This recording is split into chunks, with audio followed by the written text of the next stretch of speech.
familia no había ningún artista, por lo tanto no tenía ninguna educación inclinada o especializada hacia la materia. Yo pienso que la política es un fenómeno, es una de las carreras más, para mí, más desafortunadas y complicadas del mundo. O sea, cuando yo iba y viraba era como un animalito que tiene una cuerda y que sabes que tienes que volver porque tienes algo que dejaste atrás.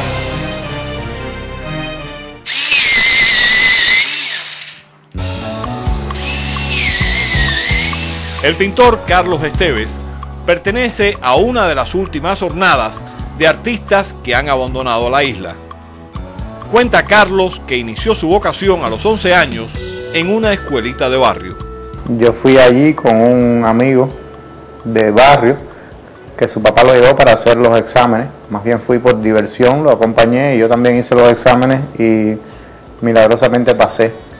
Entonces, bueno, una vez que ya entré, que me empecé a relacionar con el mundo del arte, porque los profesores de aquel momento, estamos hablando de principios de los años 80, donde Cuba gozaba más o menos de una situación social estable, porque en ese momento estaba apoyada por la Unión Soviética, y los profesores los artistas podían darse el lujo de ser profesores y de vivir de profesores.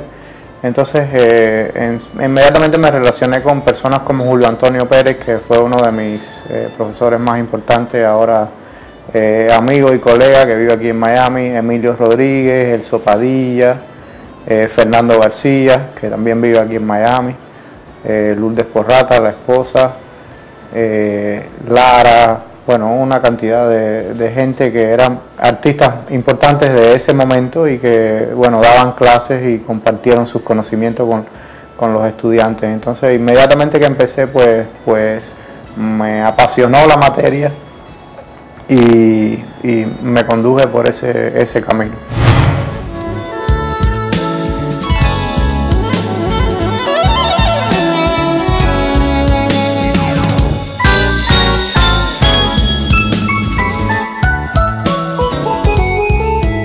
¿Cuáles fueron tus primeros éxitos? Yo pienso que el éxito es un fenómeno muy complicado para la carrera de un artista. En ese sentido, y esta pregunta nunca me la habían hecho, yo no contabilizo mis éxitos. Yo pienso que el éxito es una especie de ilusión o espejismo en el que es importante cuando tú tienes premios, estímulos externos, pero yo personalmente creo que uno no debe prestarle demasiada atención porque puede ser un poco confuso. ¿Por dónde empezaste? ¿Imitaste a algún pintor, algún maestro tuyo en específico?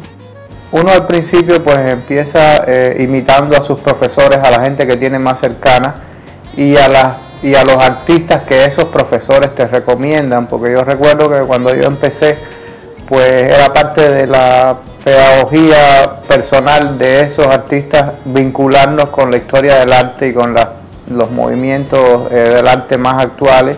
Nos llevaban mucho a la Biblioteca Nacional y bueno, ahí conocí otros medios de expresión que para mí fue un gran descubrimiento porque uno tiene la idea del arte como lo que tradicionalmente se entiende como medio de representación, ¿no? O sea, mi familia no había ningún artista, por lo tanto no tenía ninguna educación inclinada o especializada hacia la materia.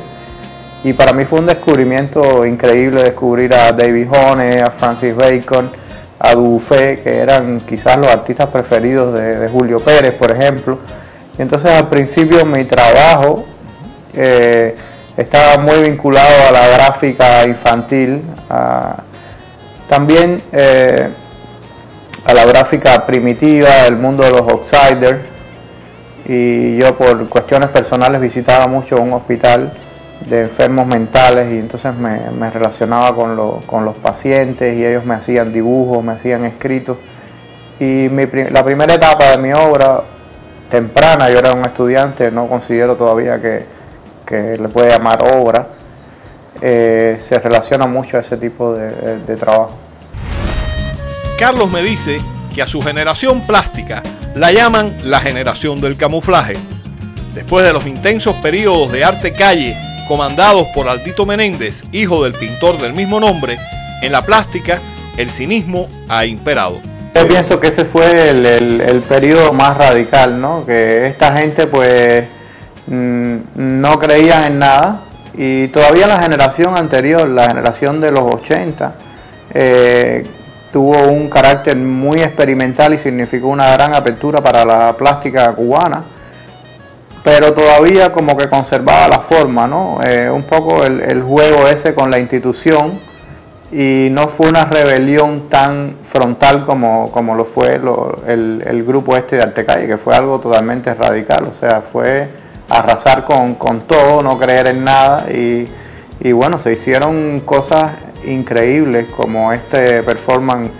Me acuerdo que vino Rauschenberg a La Habana, a Bellas Artes, en una bienal, y se apareció Ardito con todo su grupo vestidos de indio, ¿no? O sea, estaban representando la idea en su forma más cruda.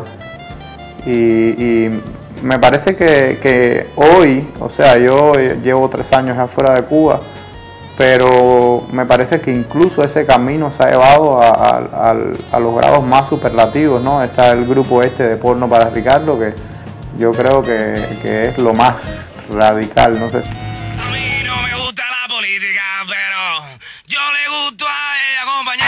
A mí... Que es ya el extremo, ¿no? Que es reflejo también de una situación muy concreta. Gran parte del éxito del castrismo ha sido su habilidad para cercenar mensajes, incluso dentro de una misma generación. El régimen ha llevado al extremo su adorada divisa represiva de divide y vencerás. Mira, yo conocí a Porno para Ricardo aquí, a través del Gori, que bueno, el Gori es un apasionado de la música y siempre está investigando, y bueno, parece que Porno para Ricardo no es un grupo tan nuevo, pero por cuestiones de represión y de censura, pues yo no lo conocía. O sea, lo vine a conocer aquí porque se han dado a conocer un poco también para cuidarlos a ellos de que existen, para que no se borren por completo. Pero la verdad que me asombra la valentía tan grande, ¿no? Porque todavía el grupo Artecalle estaba disfrazado de posturas artísticas y de performance, y bueno, hasta ahí se podía pasar como un juego artístico, un juego intelectual, pero esta gente pues descarnadamente hablan de una realidad que es muy cruda, y yo creo que antes de eso pues nadie lo había hecho de esa forma. Yo no bailo, ni tomo ron, ni tomo café.